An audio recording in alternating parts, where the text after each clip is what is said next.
Hi friends, तर आता आम्ही इथं प्राचीन कोकण बघायला आले. थोडं ब्लर झालं सर, तर मग आज दाखव फुल. तिकीट भेटले फ्रेंड्स. 200 आपले, 550 आहेत अँड 50 रुपीज फोनचे आपले. व्हिडिओज काढणार, व्हिडिओ जाण्याचे चार्जेस आहेत तिकडे. हे इथून एंट्रीचं आहे बघा.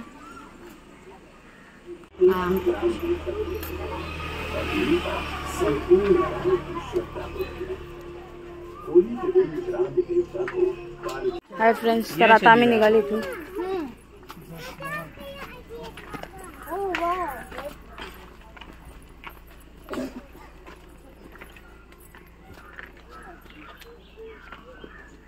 प्राचीन कोकणमध्ये आपले स्वागत करते. Konkan tourism development and research centre ही आमची संस्था आहे. आम्ही इथे पर्यटनातून रोजगार निर्मिती हा विषय घेऊन आम्ही इथे काम करीत आहोत. आपली संस्कृती निसर्गातून फुललेली आहे. पूर्वजांनी विविध वनस्पती व प्राणी यांना दैवत्व बहाल करून त्यांच्याविषयी कृतज्ञता व्यक्त केली आहे. पूर्वी प्रत्येक गावात राखीव जंगल असे, त्याला देवाराई असे म्हणत. तेथील वनस्पती व प्राणी यांची हत्या केल्यास पाप समजले जाईल. विविध धार्मिक ग्रंथांचा अभ्यास करून आम्ही येथे नक्षत्र बाग तयार केली आहे. प्रत्येकाच्या जन्म नक्षत्रानुसार एक वृक्ष आराधवृक्ष म्हणून मानला जातो. त्याची पूजा अर्चा केल्यास त्या व्यक्तीला धनसौख्य आरोग्य प्राप्त होते. एक्झिट करताना तुम्ही तो बोर्ड वाचू शकता.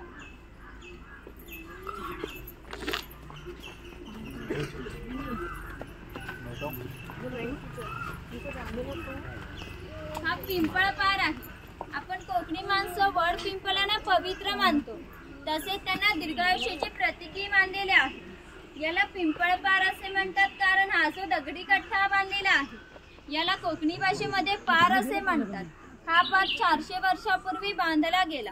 जेव्हा बांधण्यात आला त्या पिंपळाचे रोप लावण्यात आले, म्हणजेच हा पिंपळ सुद्धा 400 वर्षापूर्वीचा जुनाच आहे.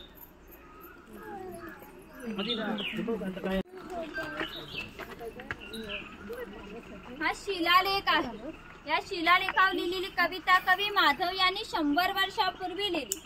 चिपळूण येथे झालेल्या पहिल्या कोकण मराठी साहित्य संमेलनामध्ये या कवितेला कोकणाची प्रातिनिधिक कविता म्हणून स्वीकारण्यात आली.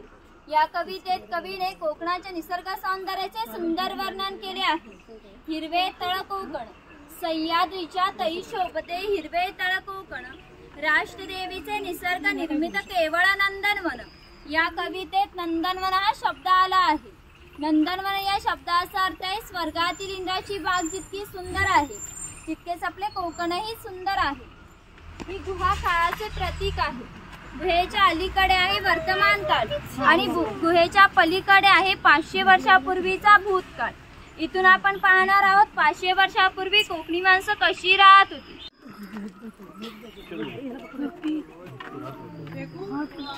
तुला वागायचे काय झाले राज?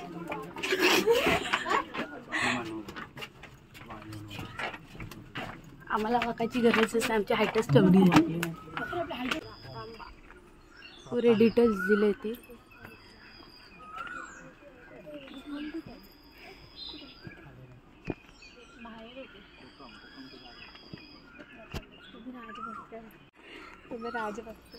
कुठे तर याला जी फळे येतात त्यांच्यापासून कोकम सरबत आणि कोकम आगळ तयार होते. तसेच त्यांच्या बियांपासून तेल तयार होते. त्या तेलाचा उपयोग कैलाशशिवन सारख्या क्रीम मध्ये केला जातो. त्यांच्या फळांच्या सालींपासून आमसुले तयार होतात.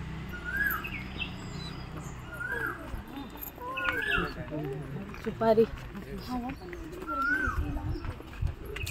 जाम, तरस. त्याला बघ ते तरस येते, मग त्यांना तरस ठेवले.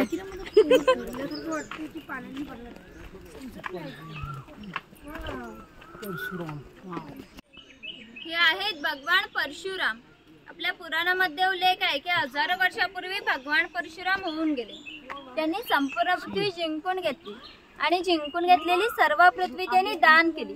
दान केलेली कोणतीही गोष्ट आपण स्वतःसाठी वापरू शकत नाही, परंतु त्यांना राहण्यासाठी भूमी आवश्यक होती. आपण ज्या ठिकाणी उभे आहोत त्या ठिकाणी हजारो वर्षापूर्वी समुद्र होता.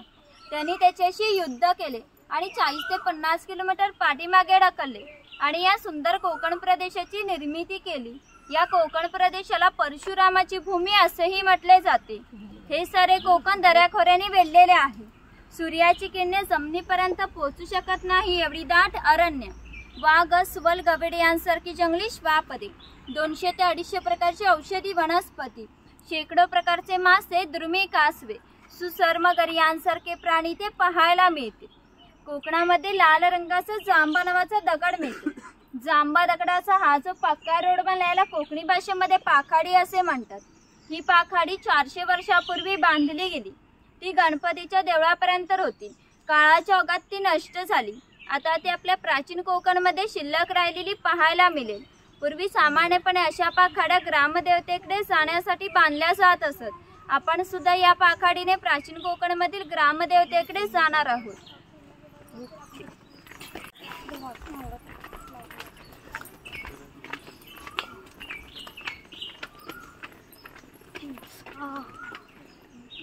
इथे मसाल्याची बाग तयार केली आहे। मसाल्याची छोटी छोटी झाडे आहेत। झाडांच्याच बाजूला बोर्ड आहे, बोर्डावरच माहिती दिली। या बाजूने जाऊन त्या बाजूने एक्झिट करायचं आहे, जायचं। कुठून जायचं? इथं किती इथून हे लवंग, हे लवंगचं झाड आहे। कोमलचं पान बिर्याणी मध्ये टाकायचं।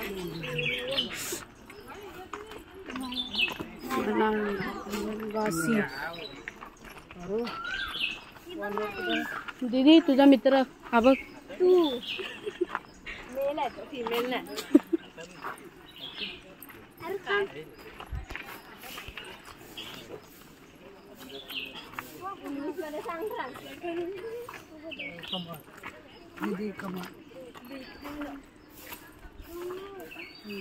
जायफल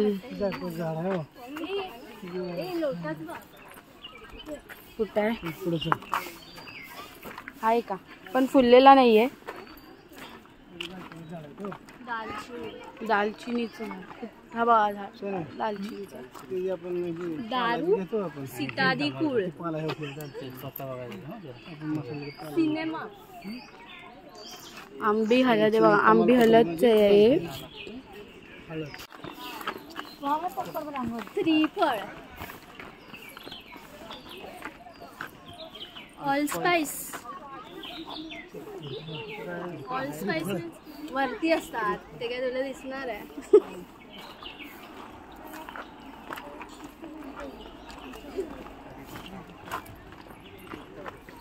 कढीपत्ता, या कढीपत्ता बाबू आहे तो, बाबू दादा हुआ है, वो दादा पानी भरतो। हाँ दीदी, सुरंगी, इंसुलिन, बुश काळी मिरी।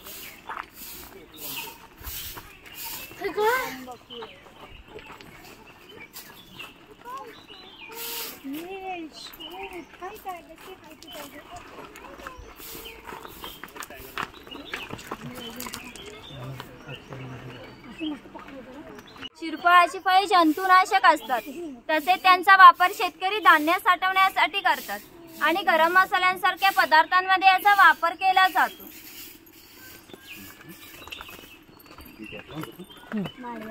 इथे माडीवाला दाखवलाय, ताडी माडी काढणारा।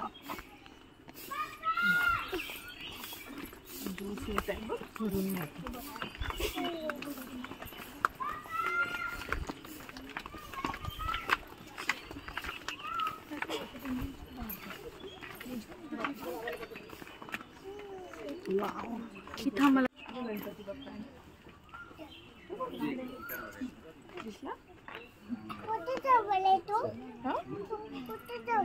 कुठे जवळ आणि कोणाजवळ आहे ती देवी?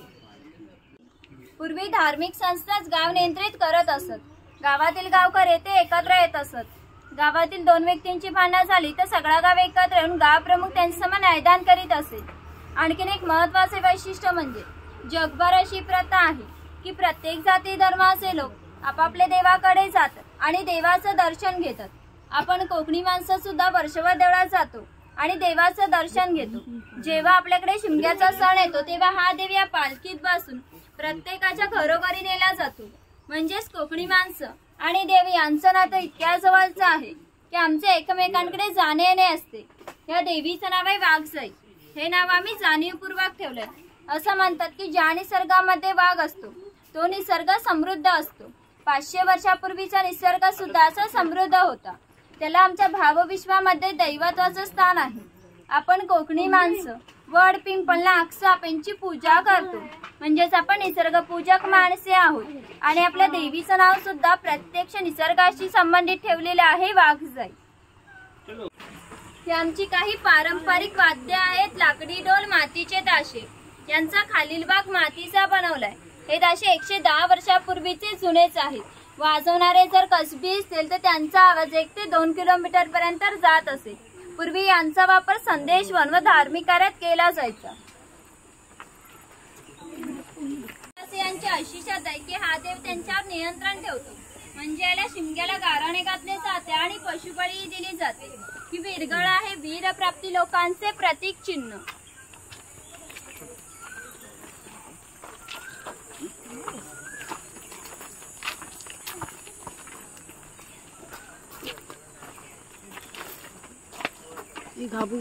आणि चापकाने मारून दाखवतात त्यांना कडक लक्ष्मी असे म्हणतात.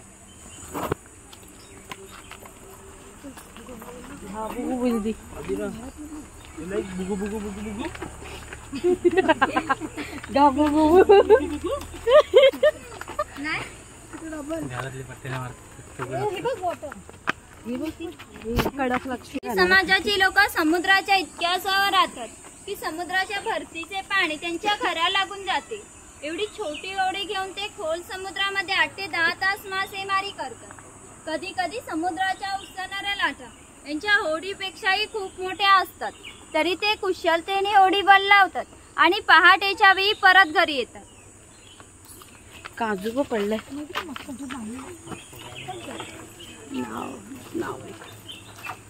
हा नाभिक आहे. पूर्वी कोकणामध्ये 12 बलितदार पद्धती अस्तित्वात होती. म्हणजेच नाभिक, सुतार, कासार, चर्मकार पुरवत असत. त्या बदल्यात त्यांना पैसे नव्हे ते केवळ धान्य मिळत असे. म्हणजेच एका नाभिकाला एका कुटुंबातील पुरुषांचे घरी जाऊन केस व दाढी करण्यासाठी वर्षभरासाठी 4 पायली म्हणजेच आताचे 8 किलो धान्य मिळत असे. एवढ्या अल्प मोबदल्यात ते समाजाची सेवा करत असत. आमच्या नाभिकाबद्दल थोडं मजेशीर वर्णन आमच्या लोकसाहित्यामध्ये आढळतं. असं म्हणतात की गावातील प्रत्येक गोष्ट ही नाभिकाला माहीत असते आणि नाभिकाला माहीत असलेली प्रत्येक गोष्ट ही गावभर होते. आता तुम्ही आला ते ज्या अर्थी आमच्या नाभिकाला समजले त्या अर्थी आमच्या संपूर्ण गावाला समजले. आमचे संपूर्ण गाव तुमच्या स्वागतासाठी उत्सुक आहे. प्रथेप्रमाणे आपण पहिले खोतांच्या घरी जाऊ, मग गावात फेरफटका मारू. खोत्यांचा घर आहे. लुडो खेळते ते राजाच्या गावातील थेट प्रतिनिधी म्हणजे खोत. धार्मिक व राजकीय बाबतीत पहिला मान खोताचा असे. खोत गावचा प्रमुख असे. गावात न्यायदान करणे, महसूल गोळा करणे, कायदा व सुव्यवस्था सांभाळणे इत्यादी कामे खोतांचे असत. खोत लोक जमीनदार असत. सर्वसामान्यपणे सुखवस्त असत. त्यांच्या बसण्याच्या लग्बीवरून असते की ते ऐशारामाचे जीवन जगत, परंतु त्यांना स्वातंत्र्य नव्हते. माजगराचा उंबरठा हीच त्यांच्यासाठी मर्यादा होती. ही खोतांची 2 मुले आहेत. ते आपला परंपरागत खेळ सोंगट्या खेळत आहेत. हा खेळ महाभारतामध्ये धर्मराज व दुर्योधन यांच्यामध्ये द्यूत या नावाने खेळला गेला. हस्तिदांती फासे असतात किंवा शंखांच्या कवड्या असतात. ते टाकून विशिष्ट प्रकारचे दान मागितले जाते. या सोंगट्या पुढे मागे सरकवून हा खेळ खेळला जातो. खेळणारे जर कसबी असतील तर हा खेळ 1 ते 2 सहज रंगत असे. इतका मजेशीर खेळ असे. घराची रचना पहा. खोत ज्या उंचवट्यावर बसले आहेत त्याला ओटी असे म्हणत. गावातील मान्यवर लोक ओटीवर बसत असत. समोर आहे ती पडवी. गावातील सर्वसामान्य लोक पडवीत बसत असत. खोतांच्या उजव्या बाजूला देवघर, खोतांच्या डाव्या बाजूला स्वयंपाकघर, खोतांच्या मागे मासघर म्हणजेच पूर्वीची बेडरूम. घराचे छप्पर पहा. वरती छोटे छप्पर, मध्ये गॅप, खाली मोठे छप्पर. कोकणामध्ये फार उष्णता असते. ही उष्ण हवा सतत त्या गॅप मधून बाहेर जाते. इथे काही अडकित्यांचे प्रकार दाखवले आहेत. अडकित्याचे प्रकार व दिली. आडकित्ते आहेत गाईस, जुन्या पद्धतीचे ते. काढला तुझ्या फोनने काढ ना फोटो. तुला करायचे? हा हा थांब आपण ते बघून येऊ मग इथे शम्मू करूया. ते काय खरोखरचं शम्मू करायचं नाहीये. बाथ टाइम फिनिश झाली ना तुझी? बाथ टाइम केली ना घरी तिकडे? हे दुसरं घर आहे.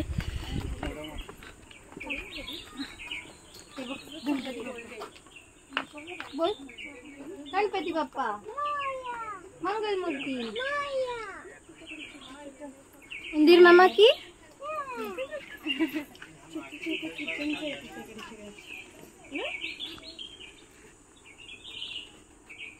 हा शेतकरी आहे.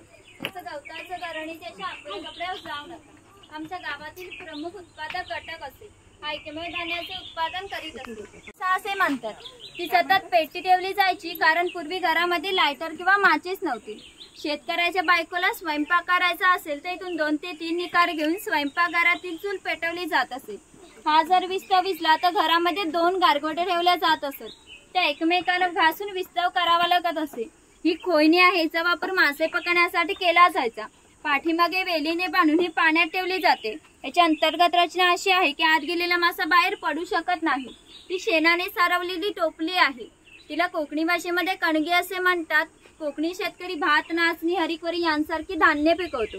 ही धान्य या कणगीत ठेवून वरती चिरफळाची फळे पसरवली जात. वरती झाकण लावून बाहेरून शेणामातीने लिंपून ठेवली जात व आतील धान्य 2 ते 3 वर्ष सहज टिकत असत. अजूनही ठाणे जिल्ह्यातील वनवासी लोक याच पद्धतीने धान्य साठवतात. ही शेतकऱ्याची बायको आहे, ती शेतकऱ्याची मुलगी आहे.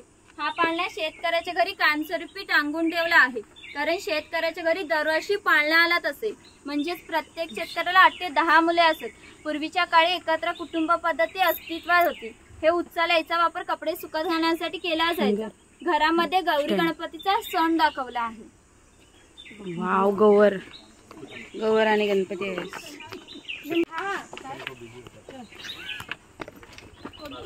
इबो पाळणा झुलते नेचर. सर्व कामे कुंभार करीत असे. गणपती दिवस आले की लाल मातीचे गणपती तयार करणे, उन्हाळा आला की मातीची मडकी तयार करणे, दिवाळीच्या वेळेला पंत्या तयार करून प्रत्येकाच्या घरोघरी पोहोचवणे असे काम हा कुंभार करीत असे. तिचे सफेद रंगाचे मडके दिसते ते माडी काढायचे मडके आहे. कोकणामध्ये नारळाची झाडे मोठ्या प्रमाणात असतात.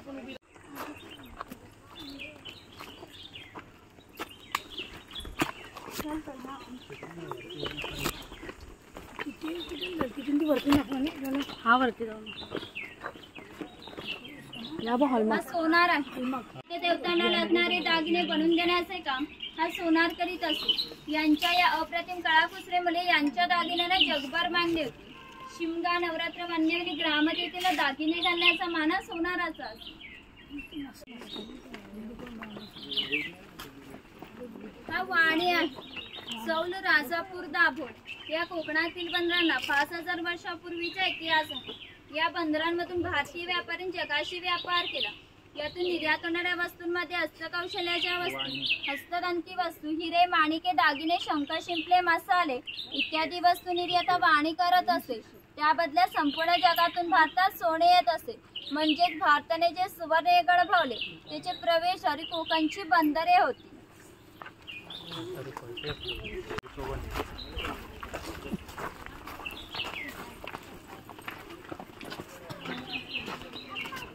सुतार हा सुतार आहे. कोकणामध्ये 12 बलुतेदार दाखवताना जे अधिक कौशल्यवान आहे त्यापैकी सुतार. सुताराचे खरे काम शेतकऱ्याला लागणारी लाकडी अवजारे बनवून देणे. हा सावंत उत्सवाचा खेळ करताना. इथे गारुडी दाखवले सापाचा खेळ करताना.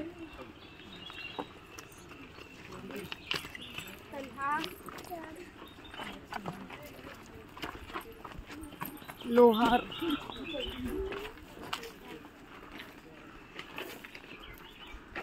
हा लोहार आहे. शेतकऱ्याला लागणारी लोखंडी अवजारे बनवून देण्याचे काम लोहार करीत असे. उदाहरणार्थ कोयता, कुऱ्हाड, नागराचे फाळ इत्यादी.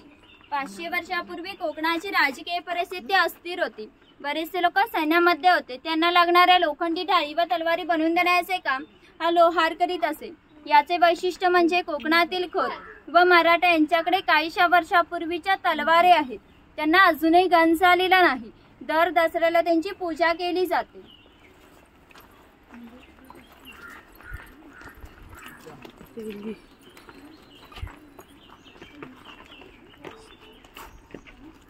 हा तेली आहे. आपण कोकणी माणसं आपल्या जेवणात खोबरेल तेलाचा वापर जास्त प्रमाणात करीत असू. शेतकरी आपल्या बागेतील खोबरे घेऊन स्वतः तेलीकडे जात असे आणि तेली त्यांच्या देखत तेल पाडून देत असे. हा तेलाचा घाणा याला खुंट असे म्हणतात. त्यामध्ये सुके खोबरे घातले जाते. हे जे उभे लाकूड आहे याला कोकणी भाषेमध्ये लाट असे म्हणतात. या लाटेला हे आडवे लाकूड अशा तऱ्हेने बांधले जाते जेणेकरून ही लाट उभी राहते. या जोखडाला बैल बांधला जातो. इथून या आडव्या लाकडावर दगड ठेवून तेली त्यावर स्वतः बसतो. एवढं सगळं वजन घेऊन बैल गोल फिरवला जातो व आतील खोबरे रगडून त्याचे तेल निघते. ते तेल भरून काढायचे असेल तर प्रथम जोकडाचा बैल सोडायचा. जोकड बाजूला केला जातो. आडवे लाकूड बाजूला केले जाते व ही लाट बाजूला केली जाते व आतील तेल भरून काढले जाते. पुन्हा नवीन तेल पाडायचे असेल तर पुन्हा सगळं क्रमवार जोडून नवीन तेल पाडले जायचे. म्हणजेच पूर्वी तेलाला 5-6 ते 1.5 तास तेल काढण्यासाठी 1 ते 1.5 तास मेहनत घ्यावी लागत होती.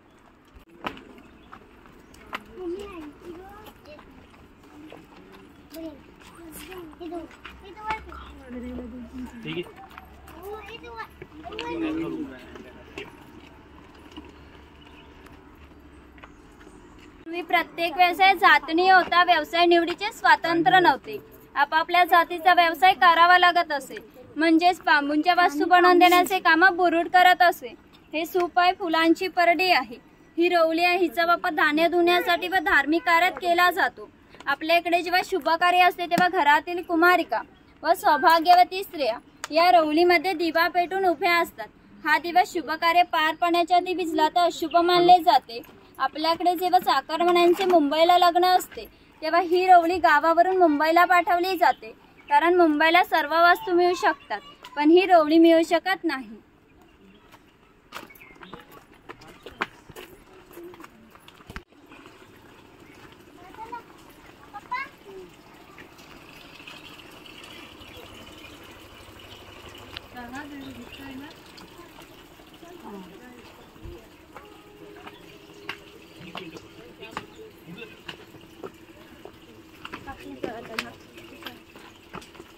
हे स्वयंपाकघर आहे.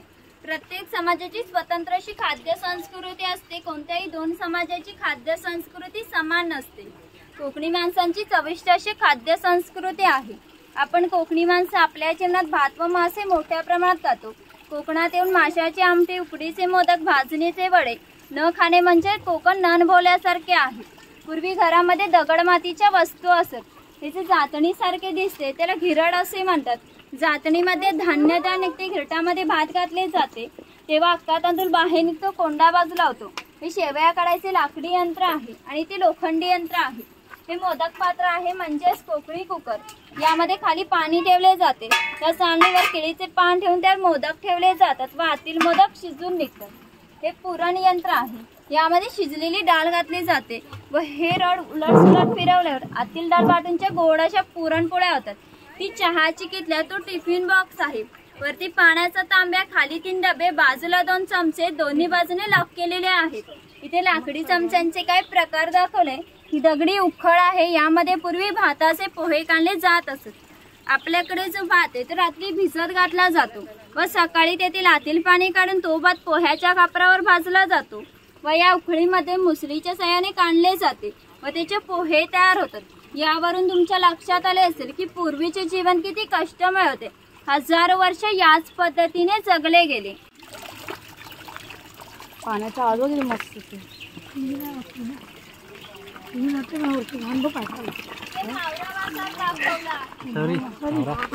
पापलेट, सुरमई, बांगडे, मांदेली ठेवल्या नव्हत्या. बांगड्या जा, बांगड्या भरता दिदी भरायचे असतील तर. त्याप्रमाणे 12 बलुतेदार प्रत्येकाच्या घरोघरी जाऊन सेवा पुरवत असत. हा का सारे मुलीच्या घरी आला आहे. हे या मुलीचे घर आहे. पूर्वी कोकणी मुलींची लग्ने वयाच्या 8व्या व 10व्या वर्षी होत असत. तोपर्यंत हा कासार मुलीला बांगड्या बनाचा कोणताही मोबदला घेत नसे. ज्यावेळी या मुलीचे लग्न होई त्यावेळी मुलीचे वडील या कासाराला छोटासा सोन्याचा दागिना देत असे. याच्या व्यतिरिक्त या लोकांना कोणताही मोबदला मिळत नसे. म्हणजेच हा कासारे मुलीला 8 ते 10 वर्षे क्रेडिट देत असे. पूर्वीची समाज रचना एकमेकांच्या विश्वासावर आधारलेली होती. थोडक्यात 12 बलुतेदार आपले काम कोणत्याही नैतिकतेचा विचार न करता केवळ कर्तव्य म्हणून करत होते.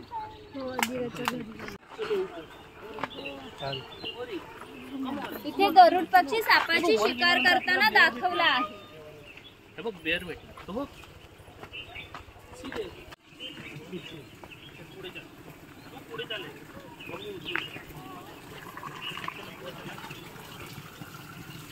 ओ ये धबधबा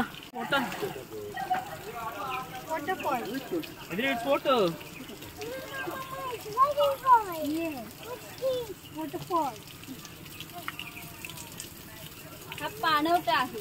पूर्वी प्रत्येक गावात भरपूर मोठे जंगल होते, त्यामुळे मोठ्या प्रमाणात गावात पाणी उपलब्ध होत असे.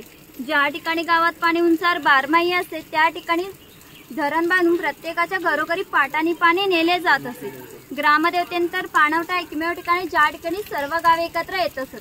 लहान मुले मासेमारी करण्यासाठी त्या कपडे धुण्यासाठी व पाणी भरण्यासाठी येत. गुराख्यांसारखे व्यावसायिक गुरांना पाणी पाजण्यासाठी येत. म्हणजेच ग्रामीण जीवनाचा मध्यवर्ती केंद्र पाणवठा होता. वरती खवले मांजर दाखवला आहे.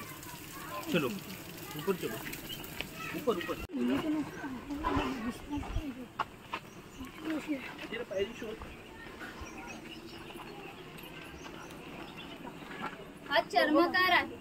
चामड्याच्या वस्तू बनवून देण्याचे काम चर्मकार करीत असे. याच्या जोडीला आणखीन एक प्रसंग सांगते की जो 500 वर्षापूर्वी घडला आहे. इथून 80 किलोमीटर अंतरावर मार्लेश्वर नावाचे देवस्थान आहे. एका पर्वतात एक मोठी गुहा आहे.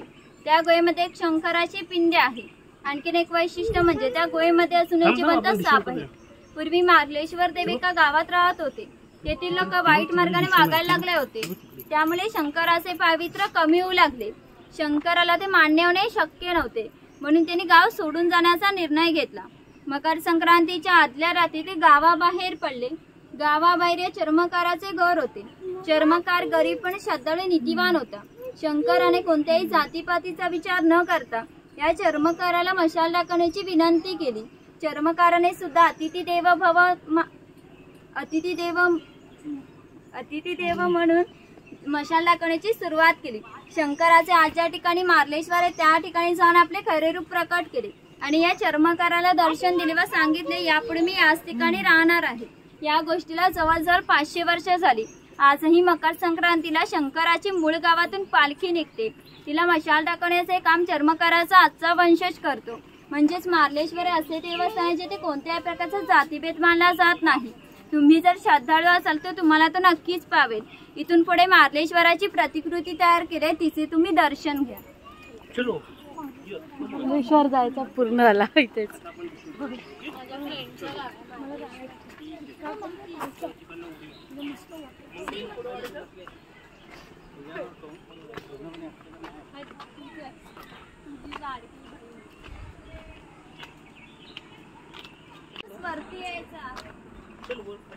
तर गाईज आम्हाला मार्लेश्वरला जायचंच होता. आता मी मार्लेश्वरला जाणार आहे. इथे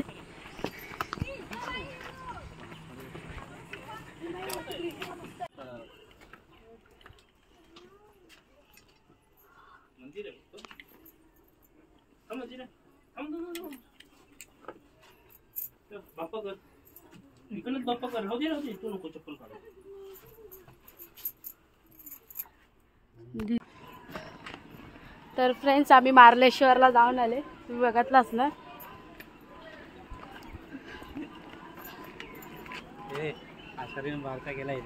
धनगर या मराठी शब्दाचा अर्थ आहे ज्याच्याकडे भरपूर धन आहे.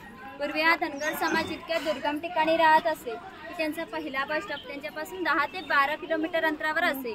हे लोक जेव्हा गावात येत असत तेव्हा त्यांच्या पाय चामड्याच्या वाहना, हातात घुंगराची गाठी व खांद्यावर फाटकी घोंगडी अशा वेशभूषेत येत असत. असे असले तरी प्रत्येक धनगर 100 ते 125 गायींचा, 5 ते 25 म्हशींचा मालक असेल. प्रत्येक गाय म्हशीची किंमत 8 ते 10 हजारापर्यंत असे आणि त्यांची विक्री करायचे म्हटले तर काही लाखात जात असे. एवढा धनसंपत्तीचा मालक हा धनगर होता. कोकणी माणसांची राहणीमान साधी असल्याने यांची राणी सुद्धा साधीच होती. ही बकरीची गोठी आहे. जंगली श्वापदांपासून संरक्षण होण्यासाठी अशी उंचावर बांधली आहे. याच्या आतमध्ये 2 बांबूंमध्ये फट आहे, कारण त्यांनी केलेला मला त्यातून बाहेर पडत असतो. म्हणून धनगर आहे. एवढा बकरी हे सगळं आहे. मँगो हे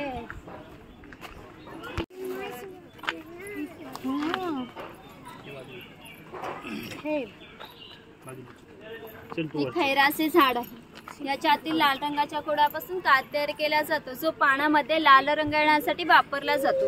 इथून पुढे कात तयार होण्याची प्रक्रिया दाखवली आहे. खात हे बघ दीदी, कात बनवतात, पानात टाकतात ते. हे जे खैराचे झाड आहे ते तोडले जाते आणि त्याच्या आतील भागाचे छोटे छोटे तुकडे केले जातात. पहिले ते 4 मडक्यामध्ये पाण्यासोबत उकळवले जाते. जो लाल रंगाचा पाक तयार होतो तो 5व्या मडक्यामध्ये विशिष्ट तापमानामध्ये उकळवला जातो. तो पाक सावलीत सुकत घालून त्याच्या छोट्या छोट्या वड्या पाडल्या जातात. कात तयार होण्याच्या प्रक्रियेला 3 ते 4 महिने लागतात.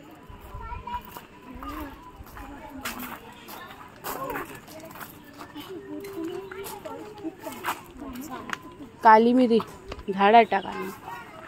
हे मचाण आहे. पूर्वी अशा प्रकारची मचाणे शिकारीसाठी वापरली जात असत. जाणार असला तर तिघं चप्पल काढून जाऊ शकतो. तिथे मुखवटे घालून फोटोज काढले तरी चालतील. तिथे आमचे फ्रेंड्स, तर आता मी जाणार आहे मच्छानावर.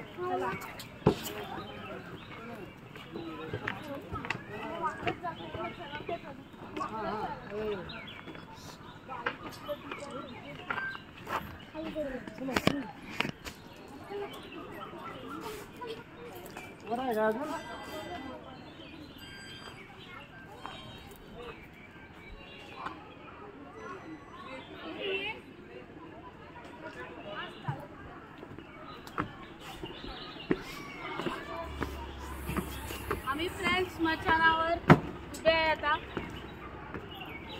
आमचा व्लॉगर चेंज आहे. मी व्लॉगिंग करेन. चल थांब ना, फोटो नको काढ, आपण फोटो काढा नाही तर ठीक आहे. मग उभे आहे आता. आमचा व्लॉगर चेंज आहे. मी व्लॉगिंग करेन. हॅलो फ्रेंड्स, तर आता मी इथे मचानवर आलेले आहे. हे बघा किती हाईटला आहे. किती हाईटपर्यंत असेल? खूप हाईटला आहे बघा. नो खालती पुरं डीप आहे. हे आपट्याचं झाड आहे. आपट्याचं ह्याला जाऊन आपटायचा. हा सोना, गायचं सोन्याचं झाड आहे. सोना पाहिजे कोणाला? आम्ही हे बघा मच्छानावर आलो आम्ही. मच्छा आएंगे.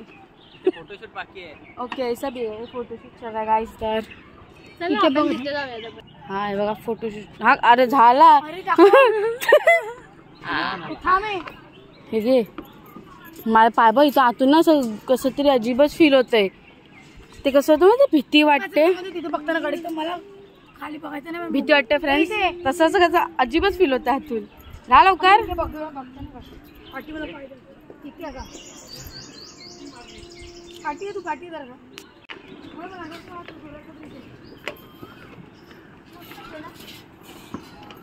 मला भीती वाटते गाईस. बसलो उतरू आपण, कारण साईडला काहीच नाही, पूर्ण ओपन आहे. आता थोडा जरा फोटोज काढूया तिथे. बघा हे असं होतं, बघितलं असेल तुम्ही तर.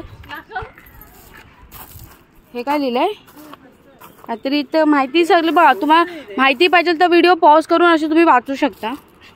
हे काय टोपली जड आहे. हे हा फोटो काढ. नाही आलात.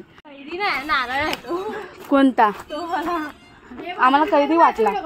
हा घेते था. ओ भाई शेर आहे, शेर आहे.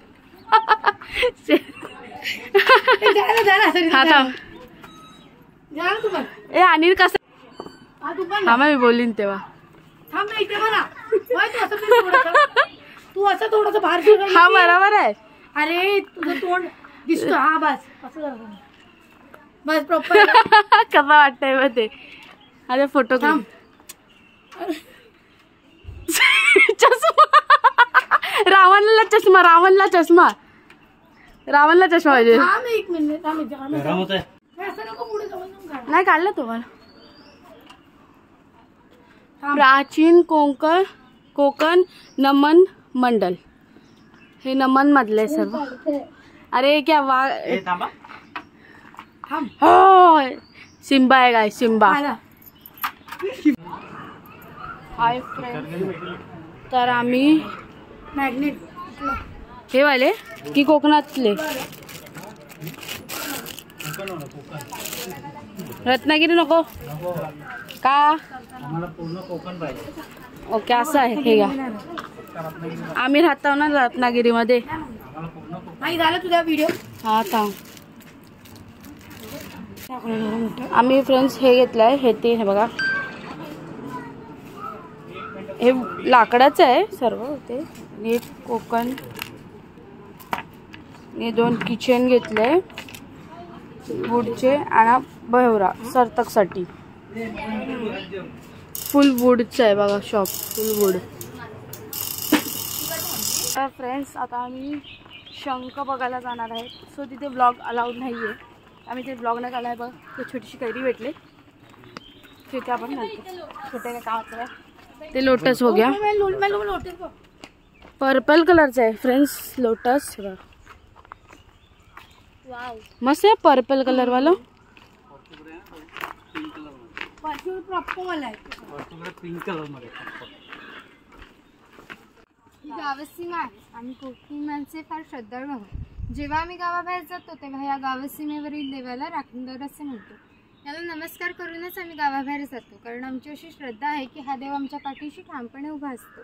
म्हणून या जगात वावरताना आम्ही आत्मविश्वासाने वावरतो व यशस्वी होतो. तुम्ही जर श्रद्धाळू असाल तर याला जरूर नमस्कार कराल. तुमचा पुढील प्रवास सुखाचा व आनंदाचा होईल. नमस्कार. या ठिकाणी आमचे गाईड संपले आहे. शंख प्रदर्शन आहे आता. ठीक आहे म्हणजे हा रिअल शंख आहे फ्रेंड्स आतमध्ये. आता अलाउड नाही आहे. सो आपण इथपर्यंतच फोटो काढूया आणि मग तुम्हाला रिव्ह्यू देऊया काय आहे ते. हाय फ्रेंड्स, तर आता आम्ही जस्ट निघाले शंख बघून आणि तिथे रिअल फिश पण स्टोर केलेले होते. खूप चांगले होते. रिअल होते सर्व शंख. रिअल पर्ल बघितले आम्ही. रिअल होते. शिवांसाठी दाखवते. सार्थकसाठी आहे बघा. मस्त आहे ना शिवांसाठी. आवडेल बाबूला. हाय फ्रेंड्स, तर तुम्ही बघितला असणार प्राचीन कोकण. ह्याचा पुरा ब्लॉग वेगळा बनणार आहे. ते बघा मगर पण आहे तिकडे. तर तुम्हाला आजचा ब्लॉग आवडला असेल तर लाईक करा, शेअर करा, चॅनलला सबस्क्राईब करा. सबस्क्राईब करा चॅनलला.